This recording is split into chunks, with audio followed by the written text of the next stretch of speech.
Yeah. No, I took care of that thing for you. Oh, are we on? Oh, hey. What's up, everybody? Welcome to Punchlines. I'm Francis Albert Nicotero.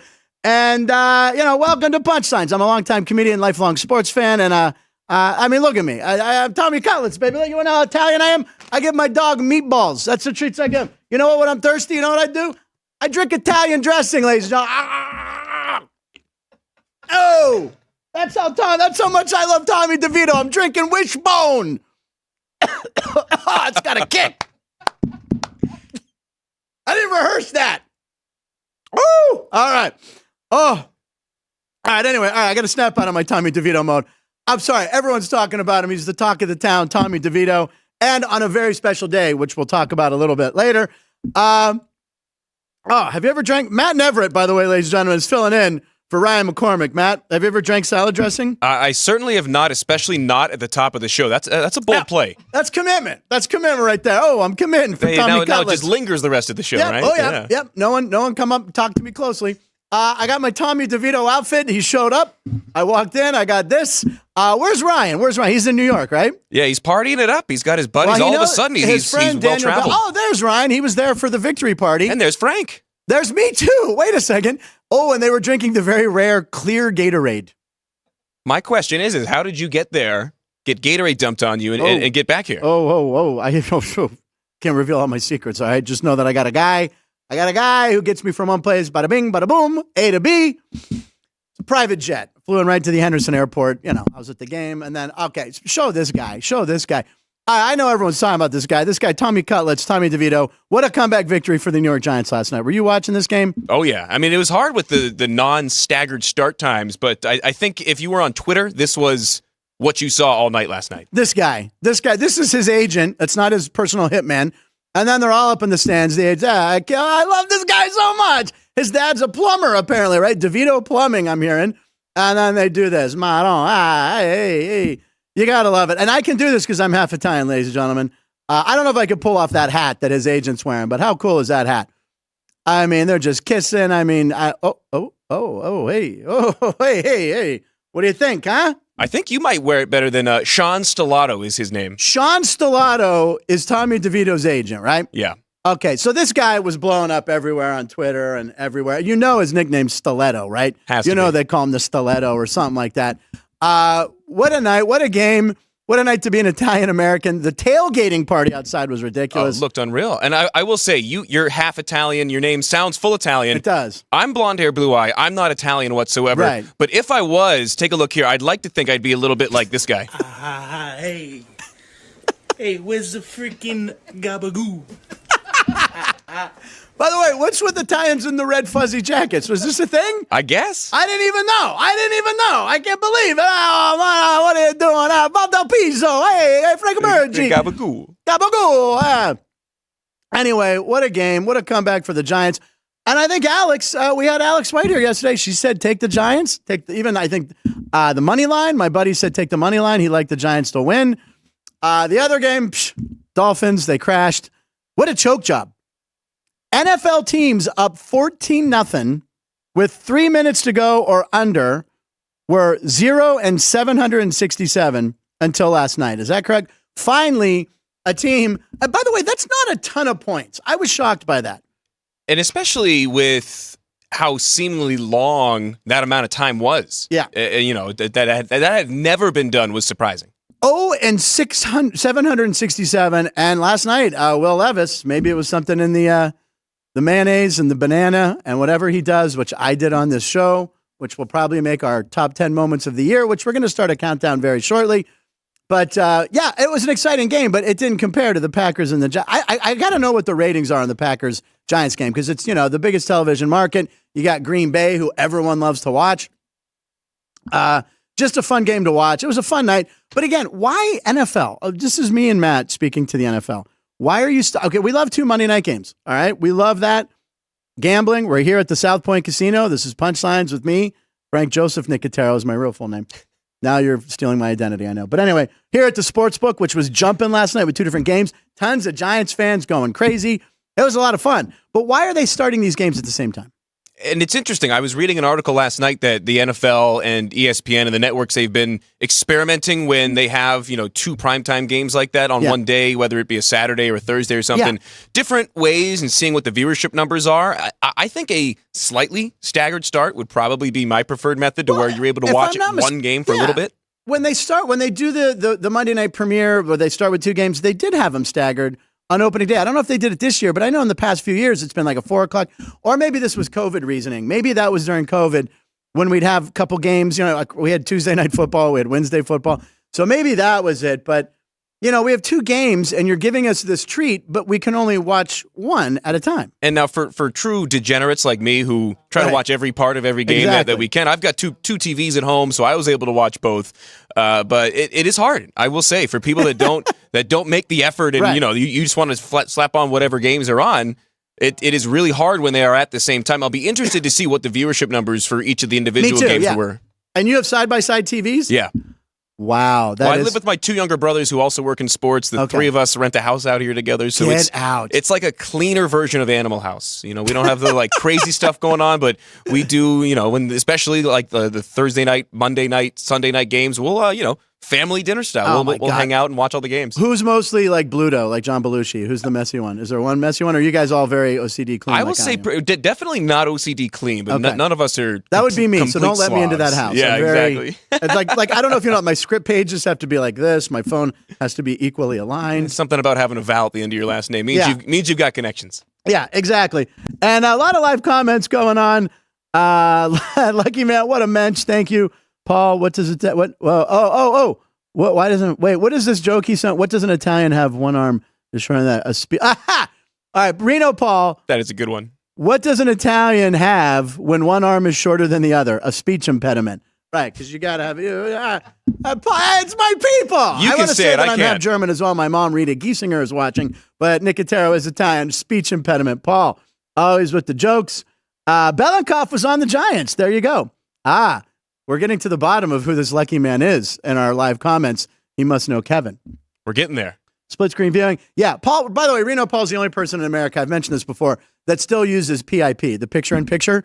He has a TV. I don't even think they do that anymore on the new TVs because they just assume, look, we made him $50. Just buy 2. Yeah. And I mean, if there was somebody who you knew that would illegally stream games, I don't know who that would be. A lot of websites that do it online still offer the picture-in-picture. So every now and then, this person who you may or may not know and may or may not be speaking to will occasionally use that feature. But that's, on an internet browser, not a TV itself. Well, Ryan's stepdad points out that PIP and YouTube TV. Thank you, David Sanders. Well, I know the greatest thing that YouTube has done. You know what? I'll tell you what. When you drink Italian dressing, you need water. You have to. I don't blame you. Again, a bold move to start the show with that. Yeah, and I didn't realize there's like... it's the number 1 dressing brand, ladies and gentlemen. By the way, this is a staple of the Nicotero household. This is what I thought salad. By the way, when I was a kid, this is the only kind of salad dressing I thought existed. We didn't go out to eat. My mom cooked every meal. Thank you, Mom. I love you. And this is how my mom would shake it. She'd always hit the base of her hand and just dump the wishbone on there, right? And then I went to restaurants as I got older, and I'm like, order a salad. They're like, what kind of dressing would you like? I'm like, can I call my mom? My mom's dressing? My mom puts it in a bottle and packaging. She makes it from scratch. I didn't know. And then they're like, well, we have ranch, we have blue cheese. I'm like, what is this sorcery you speak of? What is this orange salad dressing called Thousand? I didn't know. So anyway, my mom's probably watching and laughing. By the way, I think before the end of the year, if we can do that, I think we have to have my mom on as a guest. We're going to get my mom on as a guest. You want to talk about a hoot. We just have to figure out the whole hookup, but she'll get it. She just click on a link. She can do it. I mean, we've had my dad, so your mom just makes sense. All right, Mom, you're coming on the show. Where were we? I think we're just talking about the show. Oh, okay. Today, for the second time today, coming up later on, he's making his return appearance. Chuck Esposito from the Stations Casino. Hysterical. Plus, I believe, his last name's Esposito. Come on. What is this? I think he's Italian, right? Yeah. He can hear us right now. Chuck, are you Italian? Nod yes or no. Yeah, okay, that's what I thought. He's like, come on, Frankie. Well, I know an Esposito that's there. He's doing this. He's waiting in the digital green room. Yeah, we're gonna get Chuck on. Chuck was hysterical last time, very informative. So I'll have him on in a few minutes here. But I do want to point out today is December 12th, 2023. It's show number 45. By the way, the 45th state admitted to the Union back in 1896 was Utah. So there you go. Not only are we going to do jerseys, but Utah. And by the way, Ryan's probably upset he's not here today. He's in New York partying with Clear Gatorade. He went to Southern Utah. And well, you've been to Utah. Beautiful state. Maybe not this time of year, but beautiful when it's not cold. That's the 45th state in the Union. I don't know if I would have known that. So I didn't know till today. Yeah, we found out. See, we're educational on this show. Let's see. All right. So who are some jerseys? Number 45. Let's see here. All right. I don't look at this. Pedro. Pedro is probably, I want to point out that Chris Andrews, our sportsbook director here, gave me this book as an early Christmas present. It's called Got Your Number, and it's by Mike Greenberg. And it has whoever he thinks is the most important person ever to wear that jersey. Yesterday, 44, Hank Aaron. Today, 45, Archie Griffin, who we didn't put on. That is a because good one. Archie Griffin is the only guy ever to win 2 Heisman trophies. Yeah. Okay? So I don't know when this book was written, 45. I don't know how you don't put Pedro Martinez as the number 145. But anyway, this is a great Christmas gift. It's really it's probably a good bathroom read is what I'm saying. We'll find out who 46 is in the book. And if you're buying holiday books, there's no finer book than this.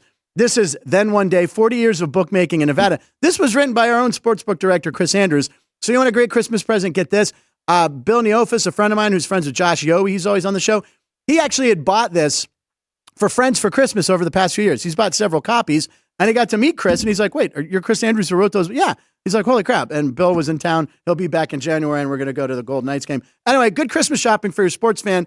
Get either one of these books, but go with Chris's first. And I don't know about Greenie's book, but I know Chris's book, and Then One Day, and all of them are available on Amazon. So it's really easy to get. Yep. I will say that book is hilarious. Really cool stories. There may or may not be a story in there about a guy who ended up becoming president.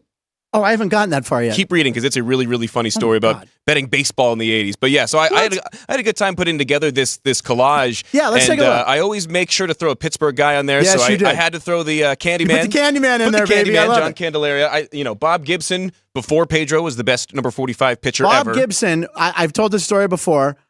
His last game, a guy named Pete Lecoq, who played for the Kansas City Royals, hit a grand slam off of him. Now, Pete Lecoq, his father is very famous. His father is Gary Marshall, who hosted Hollywood Squares when I was a kid. Chuck Esposito nodding his head. He remembers Hollywood Squares. So Pete Lecoq hits a grand slam because Peter Marshall, the game show host's real last name is Lecoq. So in an old-timers game a few years later, Pete Lecoq faces Bob Gibson. He throws at him and hits him. Wouldn't you? As revenge, yeah. Well, Bob Gibson was known for, he hit people. I mean, was it 1968, the year of the pitcher? I think his ERA was like under 2.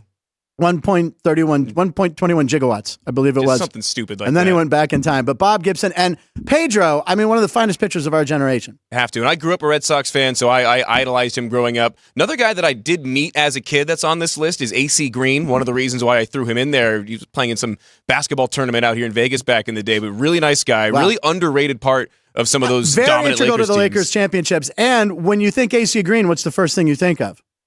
He never had sex. I don't think he had. He was waiting for marriage or something. You could look this up. Someone look this up. But I think he was a virgin playing in the NBA, which most NBA players are virgins. I don't know if you know that, but and they're all great. They're all great at cooking. That was a Quagmire joke in Family Guy. They got all the girls because they're all good cooks. Giggity. All right. But yeah, AC Green. There's a line in a Red Hot Chili Peppers song where they mention AC Green. Maybe it's because he abstained from sex, maybe. I don't remember. It was off of one of their early albums. I forget. We'll check on this fact, ladies and gentlemen, but I'm pretty sure AC Green was not abstinence, or he was a virgin. And because I don't know if he was, I just remember when I see AC Green, I'm like, that's the first thing. I've bagged more chicks than that NBA player. You know what I'm saying? Hey, oh!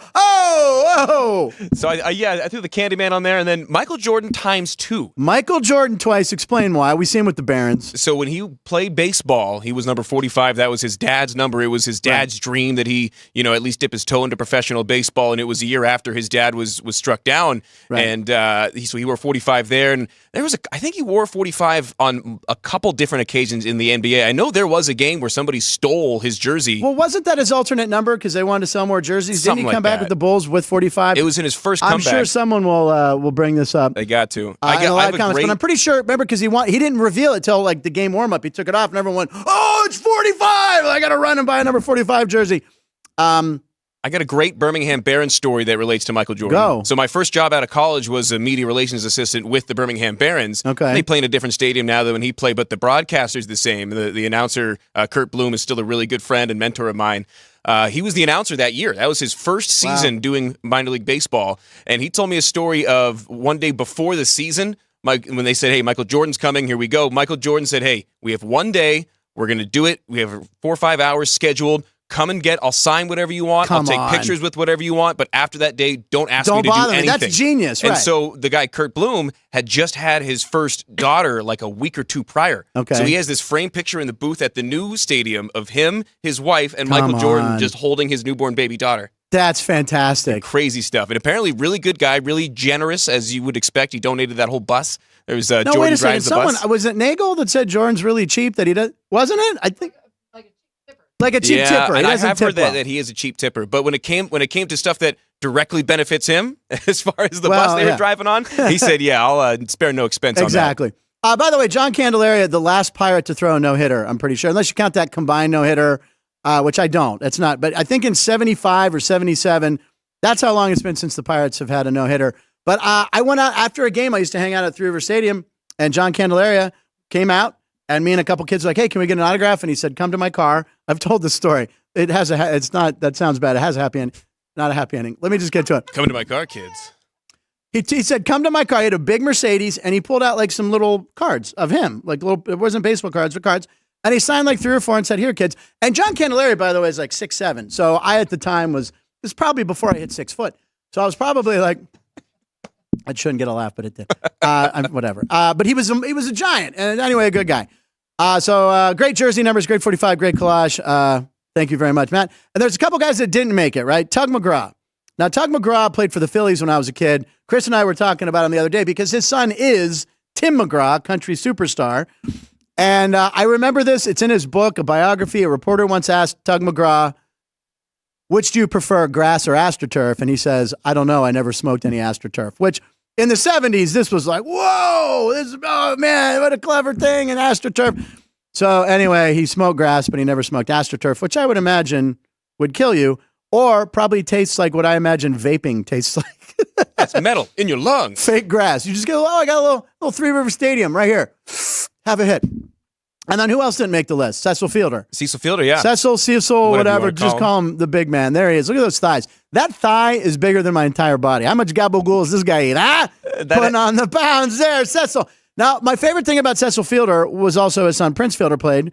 Cecil Fielder hit 319 home runs in the major leagues. How many did his son hit? Exactly 319. Isn't that crazy? It's one of the crazier baseball stats ever, especially when you consider how innumerable and how impossible a lot of the baseball stats are. I knew you would know that. That's why I didn't put it in the script. I'm like, I know Matt's going to know this. But, so on Thanksgiving, no one really has bragging rights. It's like, how many homers you hit? 319? Same. Cecil Fielder does have a son that's a senior in high school. He's going to be drafted this year, and I forget where he's committed, but he's committed to a big-time D1 college. So chalk him up. Another guy to hit 319 big league home runs. At 319, someone bean him, and then just be like, there you go, that's 3 generations. I'm not condoning beaning people. All right, I'll quickly on this day in sports, December 12, 1965, Gale Sayers, probably one of the greatest running backs. We've been talking about Gale Sayers a lot here. You can go ahead and roll the video. Gale Sayers scored 6 touchdowns in one game. Chuck Esposito nodding. Chuck, are you a Bears fan? I think I saw a Bears logo on his chair. We'll bring him in a second. Yeah, right. So anyway, December 12, 1965, 49ers at Bears. Gale Sayers, the Kansas Comet. Here's his first touchdown. The guy was just amazing. And of course, this is an 80-yard touchdown pass that he took about 4 yards over the line of scrimmage. Not the quickest guys on D back there for the Niners. Well, look at that field, too. Yeah, it's not good. My God. Mike Ditka then scored a touchdown. Yep, that Mike Ditka. Then a 21-yard run for Gale. Goes in head first. Concussion there. Then this is Gale Sayers. A 7-yard TD rush. Anyway, 6 touchdowns. And then this is the 50-yard run. Not his longest of the day. No, not his longest touchdown of the day. But look at this. Knees up, baby. Look at that running style. The Kansas. By the way, we talked about Brian's song a couple times. Then he gets a little 1-yard touchdown. He made this one easy. That actually looked like the hardest one. And then to cap off the 6th touchdown, an 85-yard punt return with some sweet moves. I mean, this guy, guys, if you're a younger football fan, go on YouTube and look up some Gale Sayers stuff, although we've kind of done it. Really, he turns around, he's like, is anybody even near me? By the way, that's Wrigley Field, I'm assuming, right? Yeah, back in the day. They played at Wrigley? Or is that, I mean, because it looks like Wrigley Field's bleachers. I believe so. I think maybe not they played the an first occasional Wrigley game. Field. That's not Soldier Field. What's that? It's not the first Wrigley Field either. That was the Dodgers played in a Wrigley Field on Catalina Island. That one? Yeah. See, come on. I know he was trying to. Bingo. All right, speaking of Italians on this date in sports history, 1998, Gino Torretta. Gino won the Heisman. So can never have too many Italians. When I saw that he also won, Gino Torretta. I mean, you got Vinny Testaverde, Gino Torretta, two Miami quarterbacks, both won Heismans. Gino Torretta won his in 1998. Happy 100th birthday to Bob Barker. The Price is Right. Bob Barker, who I met at a baseball or a game show convention. I have a picture somewhere of Bob Barker. And then this upcoming clip is my absolute what is favorite this? memory of Bob Barker. Okay, Bob Barker. Yeah, all right, Bob Barker. That's what I mean. Happy 100th to Bob Barker. If you're younger, you may only be familiar with him from Happy Gilmore. There he gets knocked out cold from a headbutt. The price is wrong. But is Bob Barker truly out, ladies and gentlemen? Dun, dun, dun, dun. Eyes up. Yeah, and then he beats the crap out of Adam Sandler. And then last but not least, if I would lose my Italian card, Chuck Esposito would agree to this. I'd lose my Italian card if I didn't mention today the chairman of the board, Frank Sinatra's birthday, December 12th.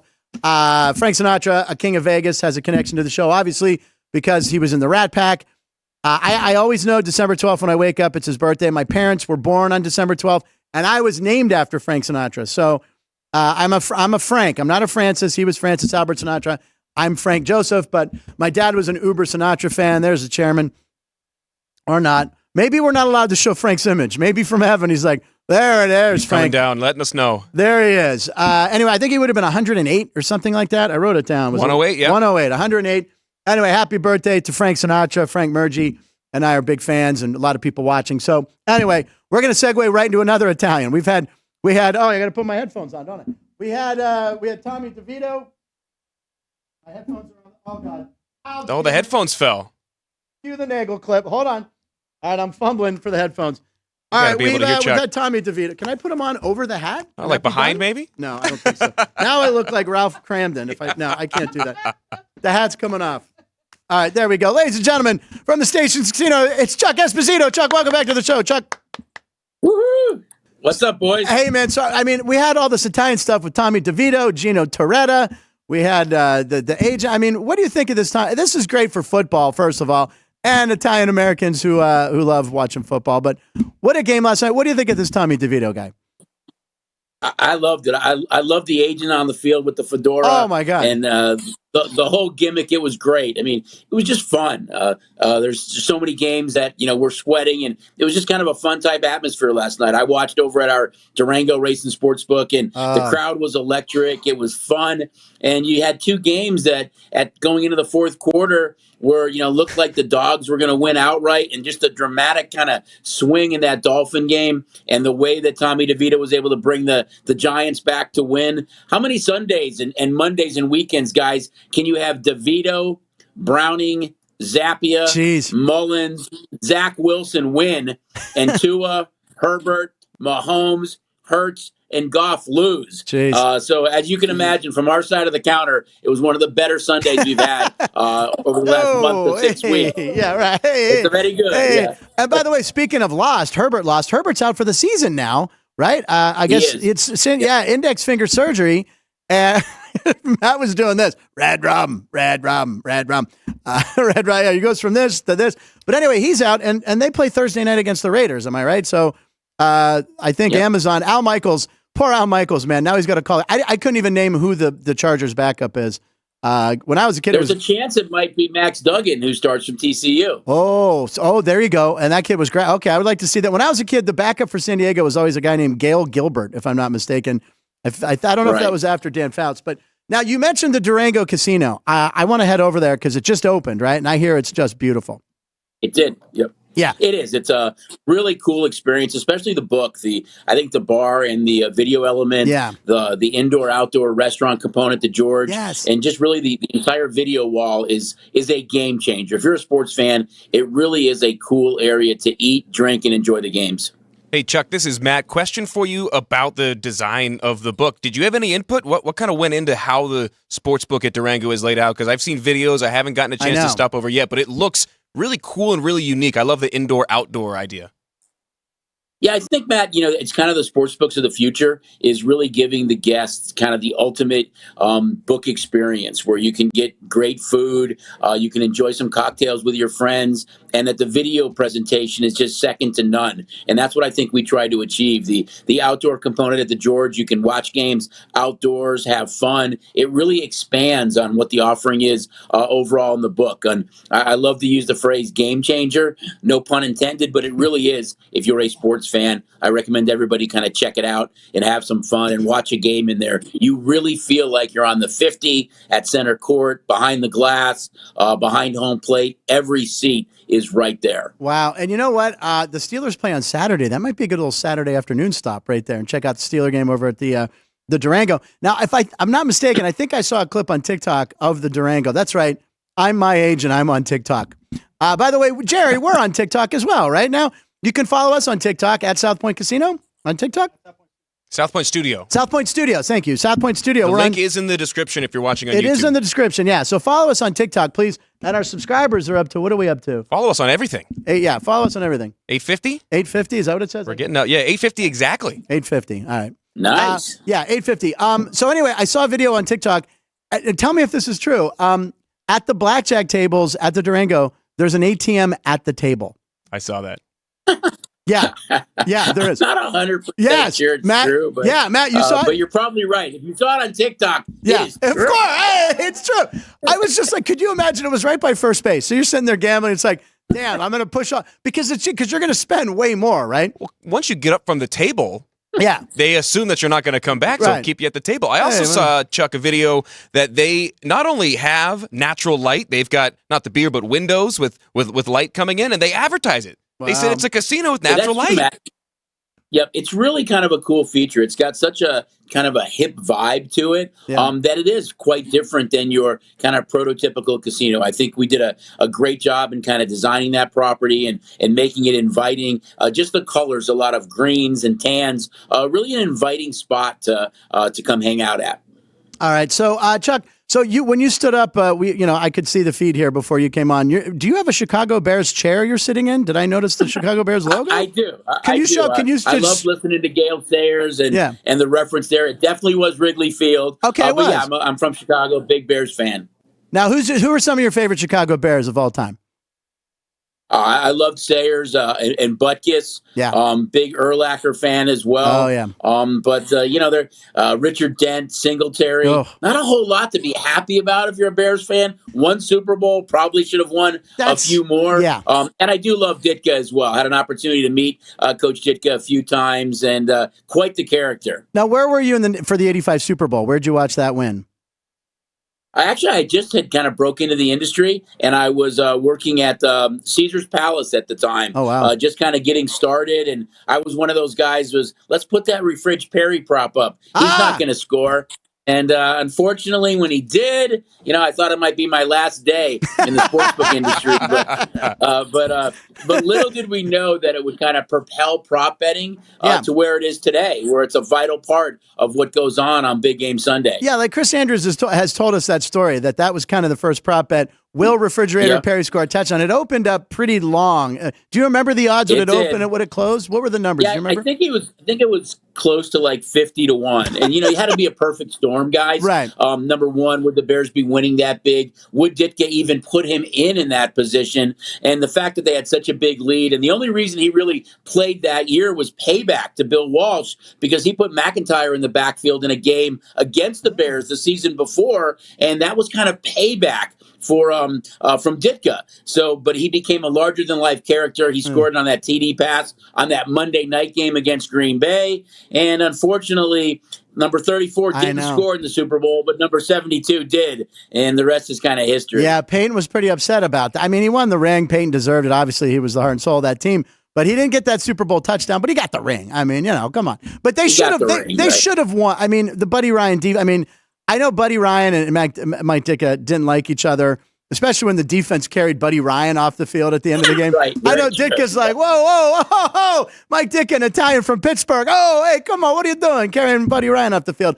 But they should have won more. I mean, how many Hall of Famers on that defense? I mean, also Dan Hampton. You had who was the guys in the Gary Fensick I loved Gary Fensick. Yeah, you had a really talented team. Dave You Durison, had linebackers.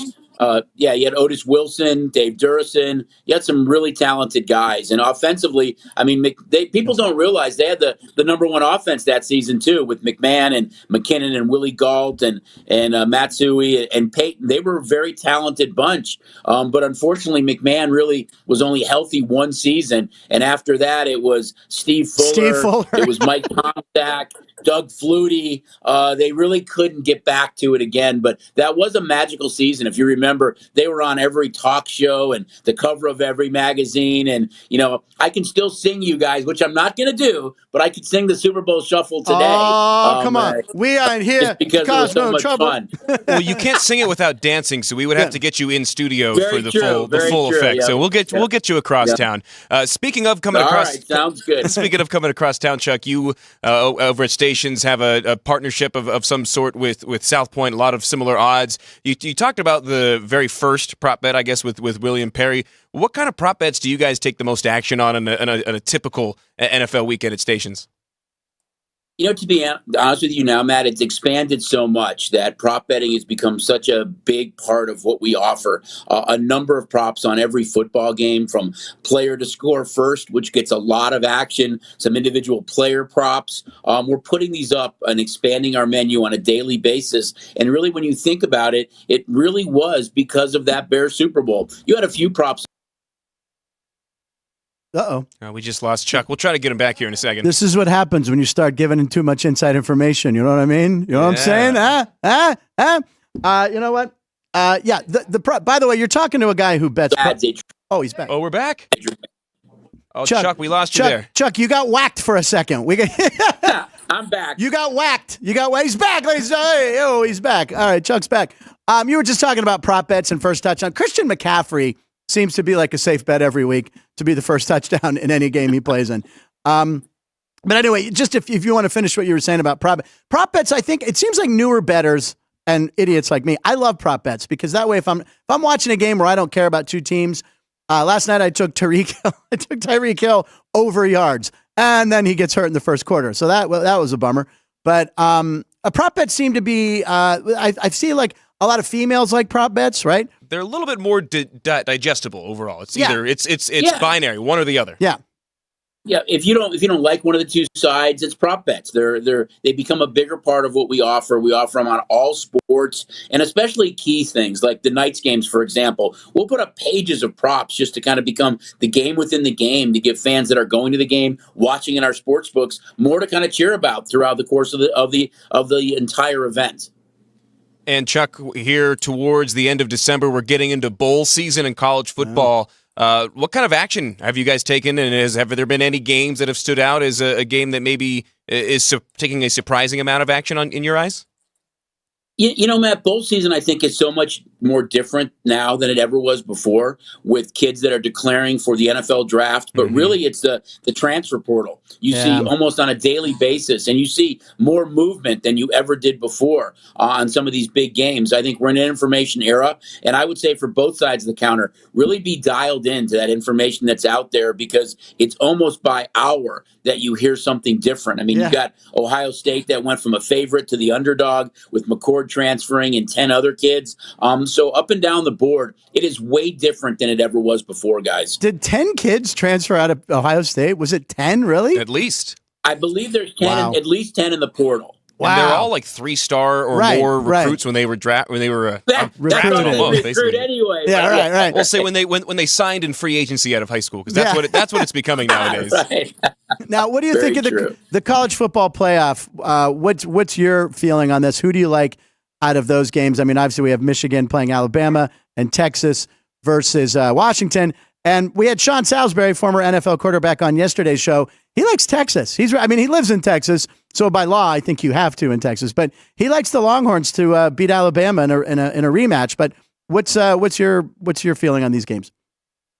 Yeah, I know, Sean. We've done some segments before in the past, and I think the committee got it right. I know there's a lot of people that would have loved to have seen Florida State in it. You win your conference, you go undefeated, but they put the 4 best teams in there right now. I think if Georgia had won against Alabama, I think Florida State would have been the fourth team in. You just couldn't leave an SEC team out. I'm happy to root for whoever we need in these games, guys. I do tend to lean towards Michigan a little bit. I'm sure Chris Andrews would answer the same way as me. In those 2 games, whoever you need at kickoff, I'm happy to root for, and I'll make a convincing case to why. But I do like Michigan a little bit. And the other game, I think there's going to be a lot of points scored, and it's hard to go against Washington. I mean, they beat Oregon twice. They were big underdogs in that game. They just seem to do what they have to do. But that Texas offense is really something special. So creative, Sarkisian is. I'm leaning towards Michigan and the over in the other game. Yeah, Michigan and the over. Yeah, I think they have a lot to prove. I think Michigan this whole season. These are 2 great matchups. New Year's Day, it's going to be phenomenal. What's your take on the Golden Knights? Because I see you have a Golden Knights flag up there tonight, and they're playing tonight, right? So they're the late game I can watch later. Because the Penguins play early, although the Penguins have been a miserable team to watch. So Golden Knights, what's your handle there on the Knights, and how many people come down to the stations to watch the games there? I thought you were going to ask me about the Blackhawks tonight, knowing I was from Chicago. Well, we'll get to the Blackhawks. I know the Connor versus Connor matchup. I have it written down right here. Connor versus Connor. Right. Yeah.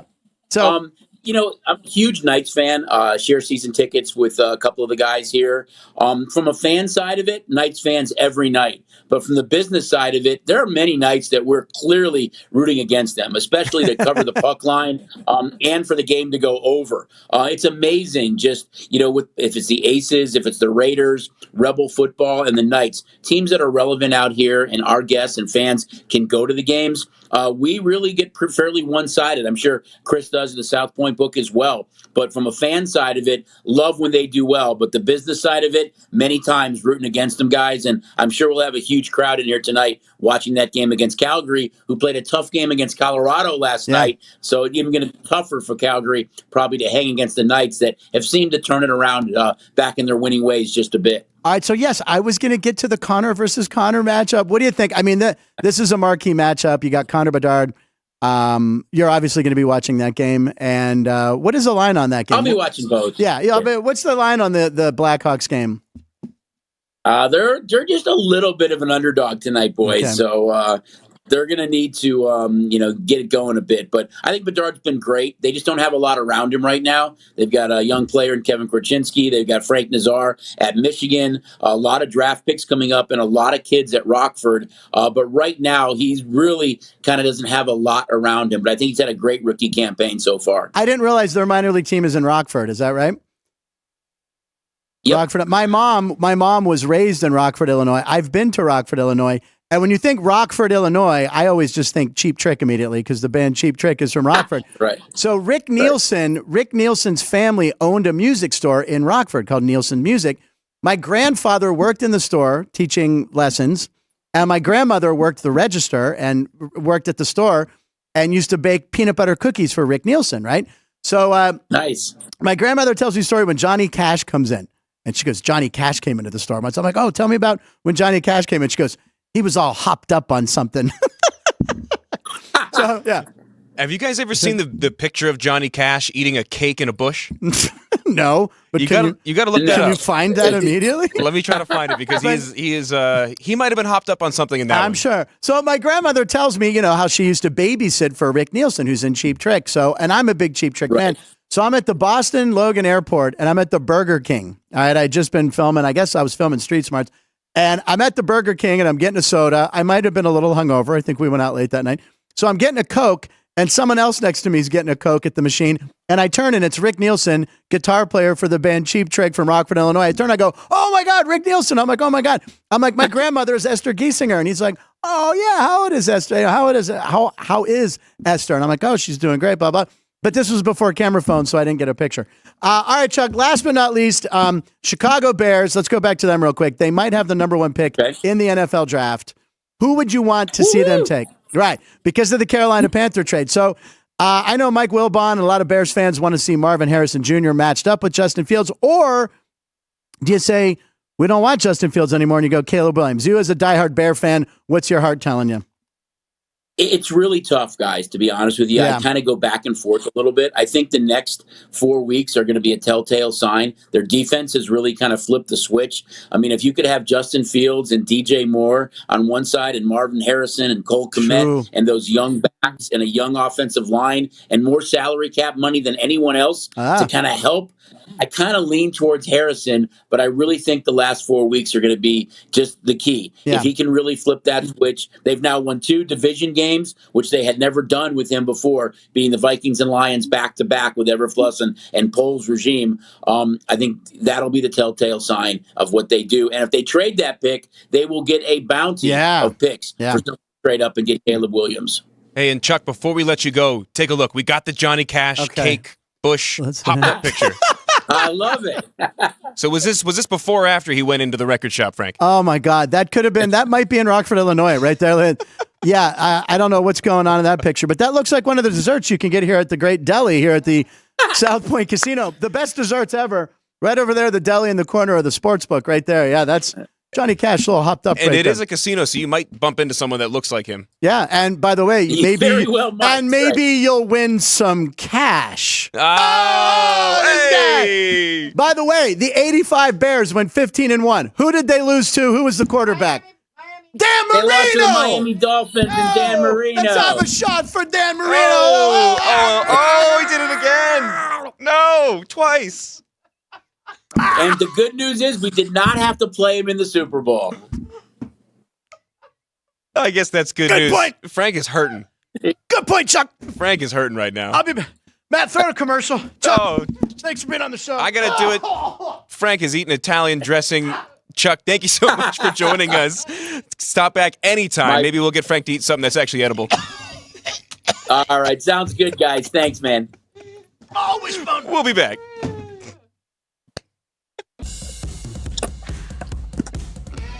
South Point offers all the types of entertainment you'd expect at a first-class Las Vegas resort. Did you know our 400-seat showroom is one of Las Vegas's top destinations for live entertainment?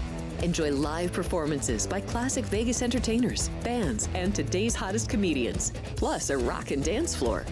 You can also enjoy live entertainment at the Grand View Lounge, where you'll feel all the vibes of old Las Vegas. Enjoy the music, and if you love to laugh, don't miss The Dirty at 12:30, our very own free comedy show, every Friday night at 12:30 a.m. in the Grand View Lounge. The Dirty is 100% free, so arrive early. Go to southpointcasino.com or call the box office at 77136 for today's performances at the showroom and the Grand View Lounge. When you're ready for your favorite cocktail, stop in and unwind at one of our 7 specialty lounges. There's a bar around every corner, because you're in Vegas, baby. South Point Casino has plenty of attractions for the whole family. Catch a movie. Our 16-screen movie theater includes 2 XD Extreme screens for the ultimate in viewing, sound, and luxury. After the show, treat the family to a variety of treats at our old-fashioned ice cream parlor, Kate's Corner. We scoop up a variety of creamy concoctions, including smoothies, hand-dipped cones, milkshakes, malts, sodas, and sundaes. At Kate's, there's something for everyone. And if you've still got time to spare, our bowling center might be right up your alley. Voted Best of Las Vegas, it's a great place for friends and family fun. 64 lanes, a pro shop, snack bar, and arcade. And while the kids are bowling, you can play slots and sip on a drink in the Alley Cat Lounge while overlooking the lanes. For our more serious and professional bowlers, the South Point is also home to a separate tournament bowling plaza.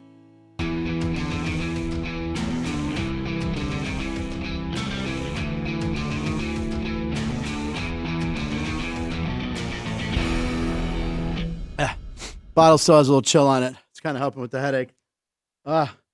Maybe I'll close the show with another shot of Wishbone, and that'll be the last time I ever have Wishbone dressing.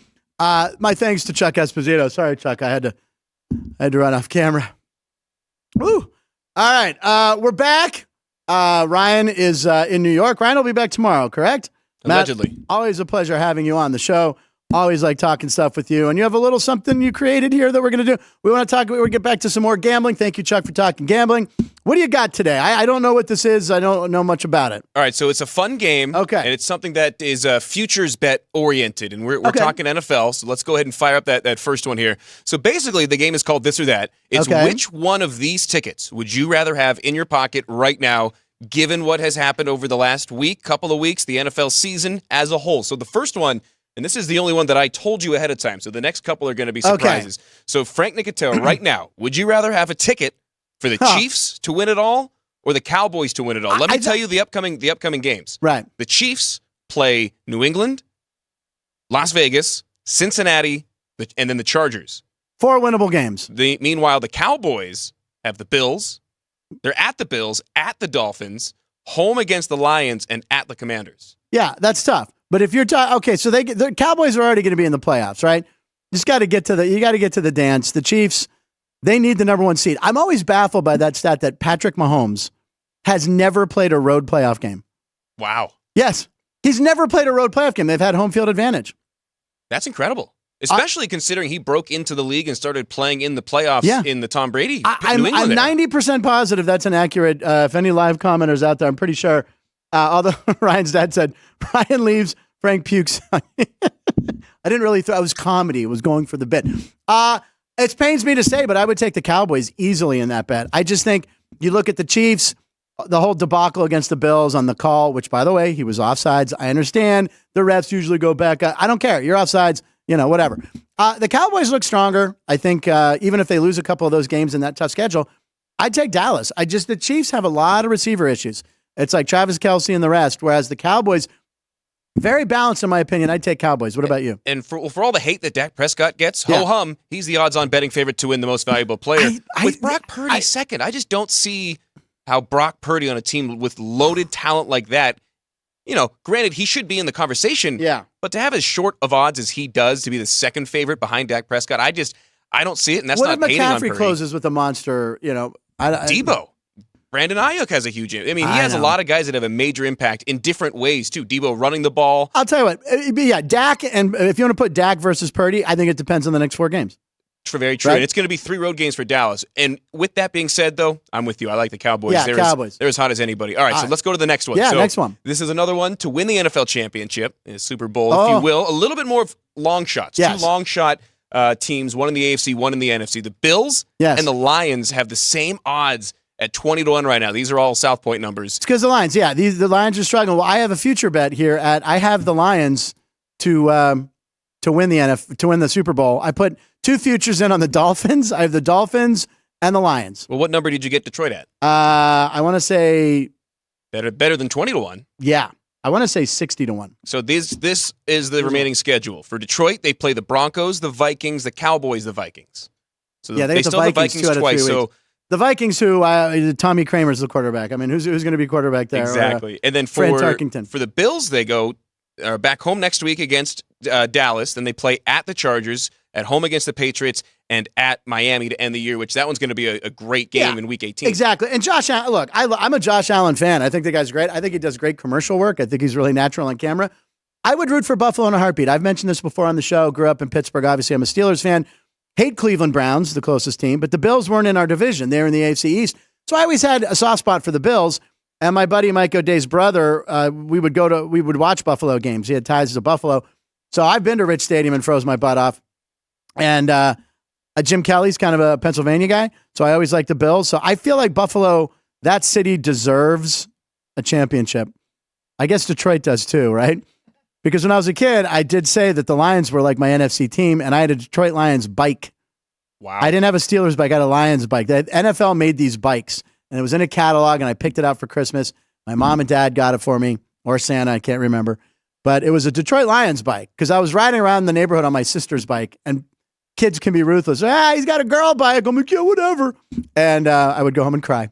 No, so my parents got me that bike, and it was the coolest bike. So and because I took the Lions, I think they're more solid on defense, but I would take Detroit.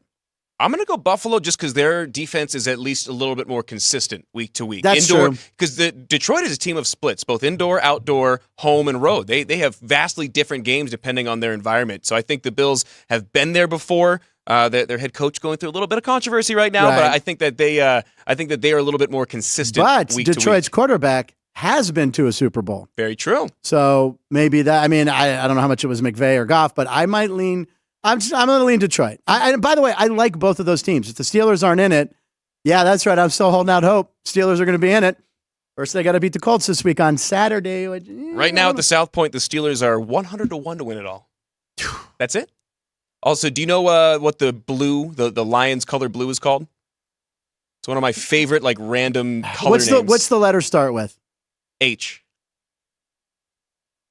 Humboldt Blue. I don't remember. Honolulu Blue. Honolulu Blue. Which, I knew for I a team knew in Detroit, that makes no sense. Yeah.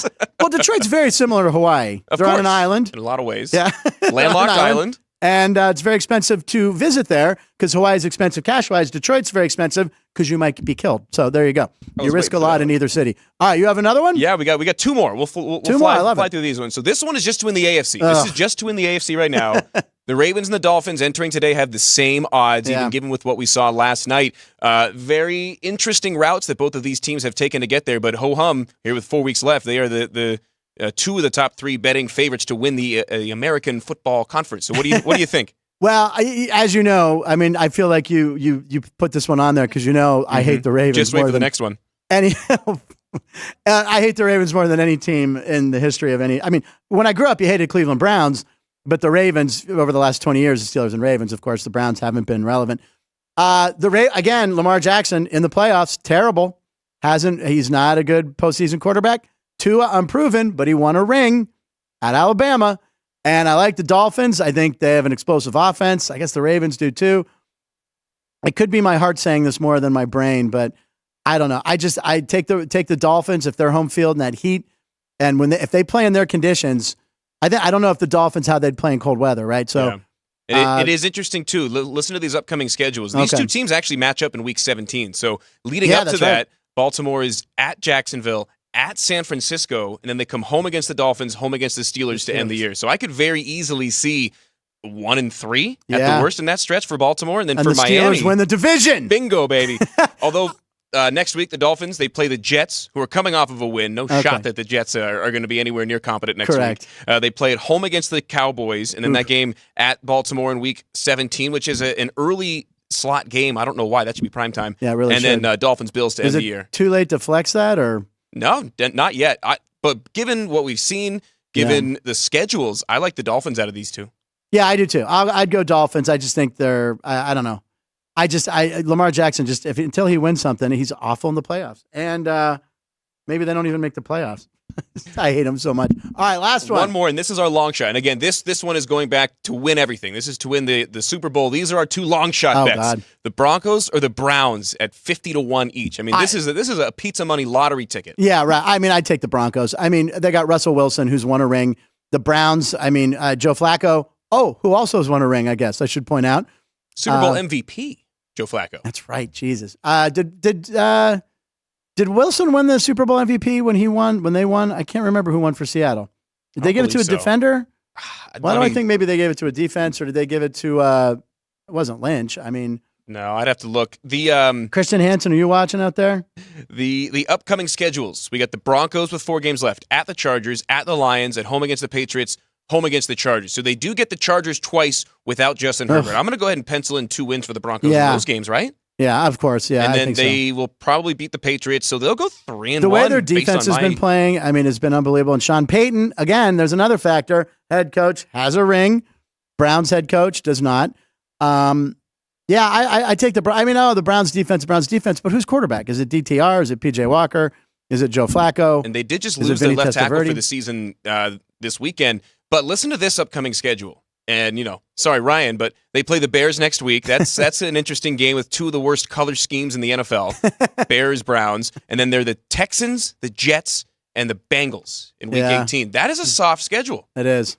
to get them a little bit better seats. So this one's tough. So pizza money, they don't trust us with the lottery in this state. So if you're going to take a lottery ticket bet, Browns or Broncos? Yeah, I take Broncos. I'm with you. I just think they're playing better football right now. They have a quarterback who's healthy. They got Russell Wilson. Let Russ cook. That's rad. I'd go Broncos. I mean, he's healthy and starting to surge. I commented that during this weekend's games that he's starting to look very confident, especially on his downfield By the way, throws. his numbers are really impressive. Everyone keeps saying he's having a horrible year. When they put him 2 weeks ago, they did one of those blind things like whose numbers are better, and it was him against Mahomes. He had better numbers. All right, so this or that. What do you think? Are we doing? Just overall? What on what? The segment itself. Did I do a good job? Oh yeah, Frank? that was excellent. Anytime. Yeah, you did a great job, man. And Chris, we love talking gambling numbers. We love pumping the future bets here at the South Point, which you got to come down.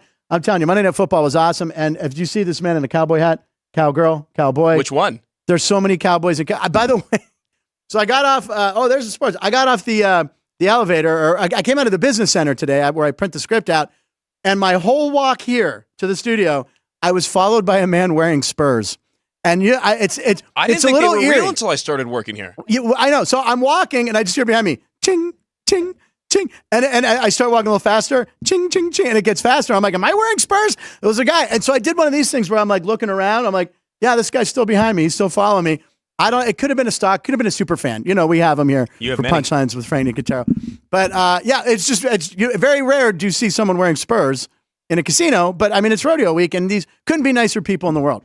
All right, so I surprised you with this or that. Yes. Fun game. You surprised you with this video. Neither of us have watched this yet. We have not. We have perfect time to do this. We've done this before. I think we did it with Alex or Chris. I can't remember. This is parents versus their kids. It's kind of like an Oklahoma drill almost, right? So it's a one-on-one drill. It's parents versus parents versus kid.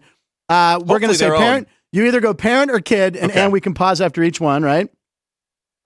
Okay. All right. Here we go. Put it full screen. Here we go. First one. I'll take the mom. I'll take the mom. I like the way she stood him up already. Oh, the mom man. Sandwich. Okay, second one. Oh, parent. You're going parent? I'll take the kid. Look at that athletic stance. He's got the stance. I'll take the kid. Oh, God. That the guy dad played. Drills him. All right, next one. That's a form tackle. All right. I'm going to go kid. Look at that thin base. He's not going to be able to go laterally. Well. Take the kid. Oh, man. Jukes his old man. Nice. All right, kid. Give me mom. Give me mom. Mom is so pissed he didn't clean his room. Look at that cardigan. Look at her. She's got. Takes him down. All right. Parent. A parent. He's hunting him. That stance tells me he's been waiting for this for a while. Yeah. Oh, it was a neck collar. It was a horse collar. And he pats him on the head. Big boy, big dad. We all had the same reaction. I'm going dad, too. He's not getting by. He's not getting by the dad. Dad may not have to move. And he doesn't. He doesn't. And he landed on top of him. Oh my God, that's brutal. We got a little bit of a cheat there, but I'm gonna say mom since she's already got him wrapped up. Yeah, I think mom's already got the kid down. Got him wrapped up. Yeah. Oh, she threw him down. And she shoved him back down. That was like DK. Damn room. That's DK Clean Metcalf. your plates. Pick up after the dog, you son of a. All right, we have one or two more. I think. I'll go parent. I can't see. I'll go kid just to be contrarian. contrarian. Let's see. The kids are due. He got by him. Bounced off the I think contact. I'll take mom. I'm going moms. Just because of that jacket, I'm going mom. Yep, mom knows what she's doing here. Let's see her. Hold him up. All legs. That's a leg. He gained more yards, but that's what they call bend but don't break, right? Bend don't break defense. I'll take the kid. He's got a full head of steam. I'm going dad. He looks like he's on the prowl. It's like a jungle cat. He does. Oh, jeez. The pile driver. Dad. Dad's coming in with the hoodie. Dad. Yep. Oh, he goes low. Oh, God. Thank God he didn't. Just please don't drop him. Okay, he didn't drop him last. 3-point stance? Has to be dad. This guy's trying to relive his glory. Yeah, the dad. The sleeveless shirt? Everyone else is in jackets? Yeah, and he took him down lightly. Yeah. He could have. And last one's a mom. Go mom. Oh, look at that move. Mom. I'm taking mom. I'm going kid. Mom recovers. She shoves him down. Oh, my God. I could watch those all day. Some of those were premeditated. They were. I'm telling you. I find these on, and I just send it to Ryan, or I send it to Matt and say, don't watch this. We're going to watch this live. That's the second time we've done them. I've never heard Ann more emotional or more vested into a segment on this show. That was great. Oh, my God. That was fun. Matt, this was it. You did Monday and Tuesday for Ryan. Ryan's He'll back. be back making his triumphant return tomorrow. You're Daniel Bellinger's done with him. We've had John as a guest. You've helped out anytime. You're welcome. You have carte blanche here, open door policy for you. I'm going to go home. Let's see. I got some dog treats here, meatball dog treats. And don't forget, 2 books for Christmas. If you're struggling for your sports fan, Got Your Number by Mike Greenberg. It's like every day is a different jersey number thing. But here's the book you really want to get. Hysterical book by our very own Chris Andrews, who has 3 on Amazon. Then One Day, all short little stories about 40 years of bookmaking in Nevada. So buy these books. I gotta play for you. Yeah? Go. Oh, yeah, you got to pick for tonight? Take it. Rotation number 608, heavy chalk in college basketball. We're going Duke to cover 15.5 against Hofstra, who's going to be in Las Vegas playing at UNLV on the 21st of this month. Okay, wow. Duke in the chalk. This will make up for the Drexel bet. Hopefully. Okay, I'm taking Duke tonight. I was going to watch the Golden Knights game tonight at 7. I haven't watched the game in a while. So I'm blindly saying take the Golden Knights. Chuck liked the Golden Knights too, I think, right? Although he's probably rooting against them because the book will be heavily on not the Knights. But anyway, thank you to all our live commenters. That's got Romeo Peyote. Oh, my God, that's my nephew. Reed. Thank you, buddy. I liked his comment. He said, hell yeah, dude. Hell yeah, dude. Yeah, that's my nephew, Reed. I think that's the first time he's logged on. Romeo Peyote. Follow him on TikTok and everything. Paul, here's a prop for tonight. LeBron James, the Joker, and Kawhi Leonard, each over 24.5 points, is plus 250. I like that. Interesting. He's had a pretty sharp track record recently. Yeah, Paul's good, man. Reno Paul, baby. And Cowboys will blow in the playoffs, Paul, as a true Steeler fan, saying that. Thank you to everybody watching. Thank you to our subscribers. Please share the show. What a fun show. We have some special guests coming up this week. We've already had 2 great shows. We appreciate you guys watching. I'm gonna close with the shot, ladies and gentlemen. No? Ann's telling me no. We have to deal with the aftermath back here, Frank. Yeah, you're right. All right. No more Wishbone. We'll see you tomorrow. I'm getting a little drowsy now. I'll see you tomorrow on Punchlines. Line stands for Live in Nevada. Every show.